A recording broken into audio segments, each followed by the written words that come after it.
How to choose your partner. అసలు మీ పార్ట్నర్ని అనేది ఎలా చూస్ చేసుకోవాలి.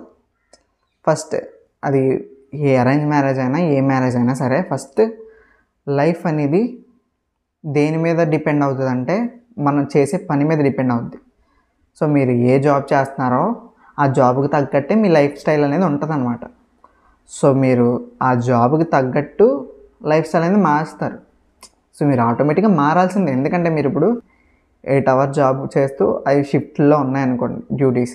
సో మీరు ఆ షిఫ్ట్లు తగ్గట్టు ఆ లైఫ్ స్టైల్ ఏదైనా ఫాలో అవ్వాలి. ఆటోమేటిక్గా అదే ఫాలో అవుతారు.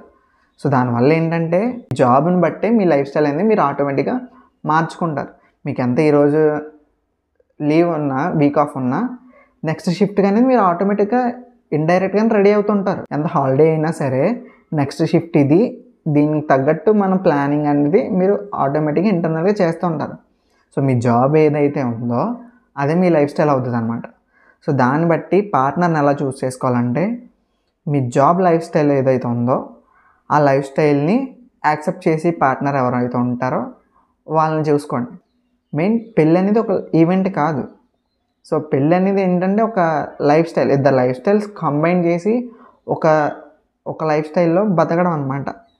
అది ఒకే లైఫ్ని 2 వేరు లైఫ్ స్టైల్ వాళ్ళు కలిసి బతకడం. సో దాన్ని బట్టి మీకు మీ లైఫ్ స్టైల్ని యాక్సెప్ట్ చేయగలిగే వాళ్ళని చేసుకుంటే లైఫ్ పార్ట్నర్గా అప్పుడు మీకు ఇబ్బంది ఉండదు. ఎందుకంటే ఒకసారి మీరు ఇన్ కేస్ మ్యారేజ్ అయిన తర్వాత మీ లైఫ్ స్టైల్, మీ జాబ్ లైఫ్ స్టైల్ ఏదైతే ఉందో అది వాళ్ళకి కంఫర్టబుల్గా లేకపోయినా ఇన్ కేస్ అది దానివల్ల వాళ్ళకి మీ మధ్య డిస్టెన్స్ వస్తున్నా ఆ లైఫ్ స్టైల్ వల్లే గొడవలు వస్తున్నా సో మీరు చేసేది ఏమి ఉండదన్నమాట. సో దానివల్ల ముందే మీకు మీ లైఫ్ స్టైల్ ఏదైతే ఉందో దాన్ని యాక్సెప్ట్ చేసే పర్సన్ చేసుకుంటే బెస్ట్ అనమాట. ఇలాంటి టాపిక్స్ ఇంకా నేను మాట్లాడాలనుకుంటే కామెంట్ చేయండి, నెక్స్ట్ వీడియోలో మాట్లాడతాను.